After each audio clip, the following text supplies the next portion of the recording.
Olá, estudante! A nossa aula de agora é sobre resistência elétrica e a segunda lei de Ohm. E se você está achando que é comum este termo que a gente pegou aqui do dicionário online de português, bem, fico triste por você. Então vem comigo. É muito comum uma brincadeira para decorar fórmulas utilizando o vocábulo rola, que é um substantivo feminino, nome dado a numerosas espécies de aves columbiformes da família dos columbídeos pertencentes ao gênero Columbina, Claravis uropélia, semelhantes aos pombos, porém menores, com tarsos mais longos, pés maiores e mais fortes.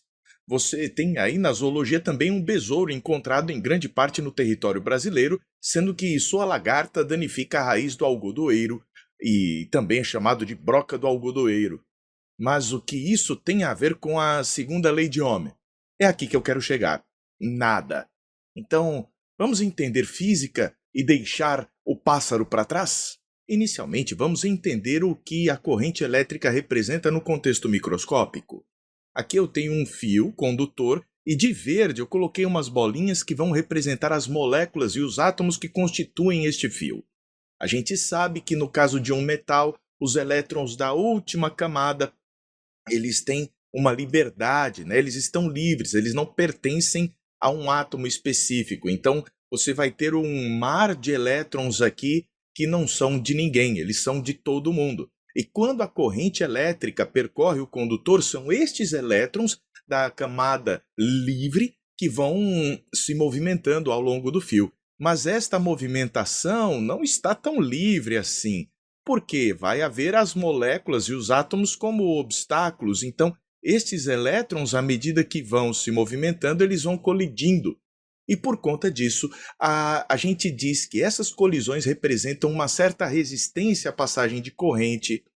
Então você já deve observar que, quanto mais longo for o fio, maior a probabilidade de acontecerem as colisões. Então, num fio longo, a gente vai ter muitos obstáculos. E isso a gente verifica experimentalmente que aumenta a resistência à passagem de corrente. Então, Ohm verificou que a resistência à passagem de corrente imposta pelo condutor é diretamente proporcional ao comprimento deste condutor. Este símbolo que você está vendo aqui significa proporcional a. Então, a resistência elétrica do condutor é diretamente proporcional ao comprimento dele. Agora, colocar dois fios aqui idênticos um ao lado do outro, você concorda comigo que ia facilitar a passagem de corrente? Mais fios, assim paralelamente posicionados, mais fácil passar corrente. E você nota que se a gente tem um fio com uma área de secção A, por onde a corrente passa, vai apresentar uma resistência R. Na hora que eu coloco dois fios aqui, esta área por onde a corrente pode fluir, ela duplica. E isso facilita a passagem de corrente, ou seja, diminui a resistência à passagem de corrente. Ohm verificou então que quando a gente dobra a área por onde a corrente elétrica pode passar, a resistência diminui. Então, quanto maior a área, menor a resistência.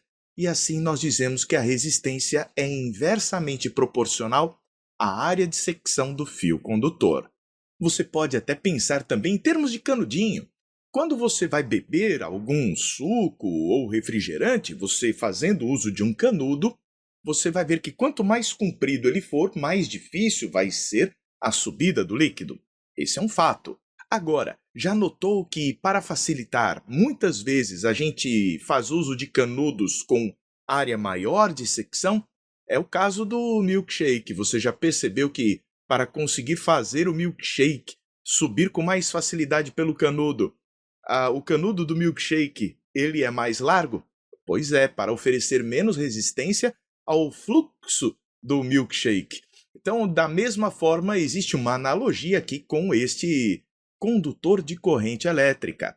Mas você também sabe que se eu tivesse mais elétrons livres, isso facilitaria a passagem da corrente.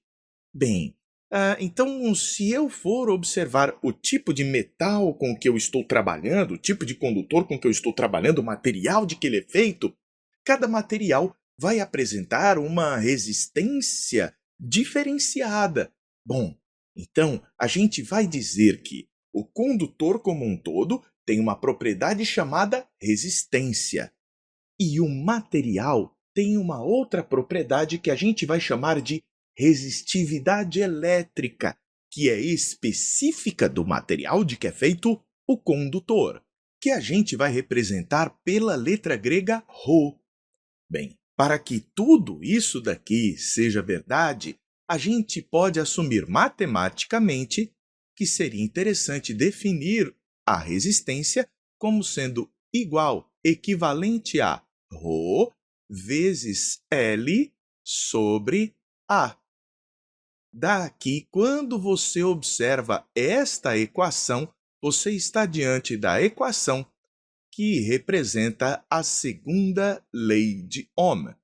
Ela diz que a resistência apresentada à passagem de corrente por um condutor é proporcional ao comprimento, é inversamente proporcional à área e vai depender da resistividade elétrica do material que o constitui. E isso aparece aqui com essa letrinha grega ρ.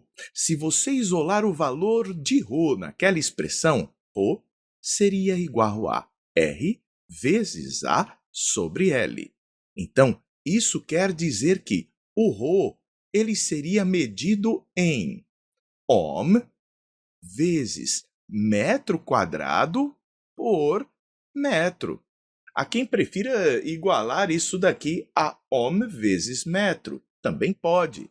Existem também várias combinações de unidades que podem ser utilizadas. É comum também ser definida a condutância do condutor, que seria o inverso da resistência, e a condutividade do material, que seria o inverso da resistividade. A gente vê aqui uma tabela com a resistividade e a condutibilidade ou condutividade do material. A gente vê aqui a resistividade medida em ohm vezes milímetro quadrado por metro e a condutibilidade ou condutividade em Siemens, né? O inverso do ohm é o Siemens, então são os Siemens. E aqui você vai ter vezes metro por milímetro quadrado. A gente nota então que um é o inverso do outro. Então quem tem menor resistividade tem maior condutividade.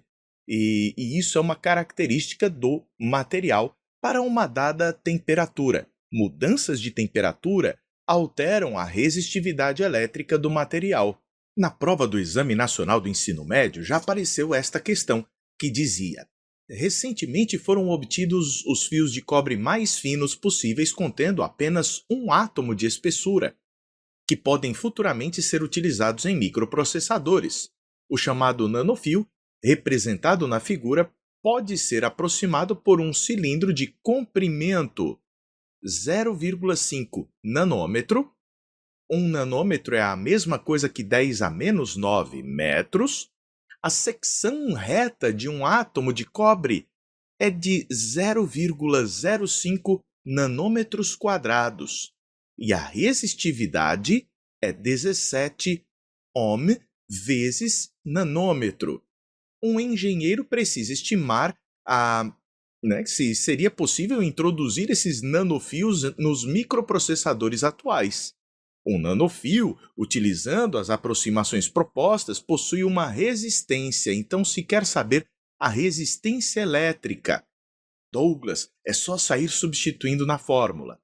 Não, é importante que você observe a unidade também. Como assim? A gente sabe o comprimento L, 0,5 nanômetros. Esse cilindro que a gente vai ter aqui representando o pedaço de fio vai ter uma área. A área deste cilindro, diz o problema, é 0,05 nanômetros quadrados. Então, quando você olha para essas unidades, você verifica que já estão de acordo com a resistividade do cobre, que tem apenas nanômetro ali expresso, o que significa dizer que esta relação é inútil na resolução do problema. Então, é mais do que saber uma fórmula, é entender também das unidades de medida. O valor da resistência elétrica é tão maior quanto maior a resistividade do material. Vai ser também tão maior quanto mais comprido o fio, mas vai ser inversamente proporcional à área. O valor da resistividade é 17 ohm nanômetro. O valor do comprimento, 0,5 nanômetro. E o valor da área, 0,05 nanômetro quadrado. E aqui você já vê que nanômetro vezes nanômetro dá nanômetro quadrado, e a gente acaba tendo a resposta já em ohms. Cuidado para não achar que a sua resposta vai vir em nano-ohm, como algumas alternativas sugerem. Vamos ver quanto que vai ser isso. A gente vai ter aqui 17 ohm vezes meio dividido por 0,05 dá para a gente 10.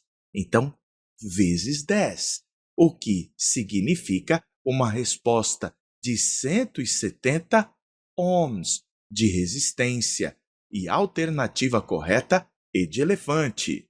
Mas não foi só assim que já caiu este tipo de assunto. Uma habilidade muito cobrada é aquela de você saber comparar as propriedades de equipamentos diferentes, de objetos diferentes, para que você saiba escolher aquele que vai ser mais interessante para o uso. Então verifique a existência de outros problemas relacionados a esse conteúdo e que abordam outras habilidades.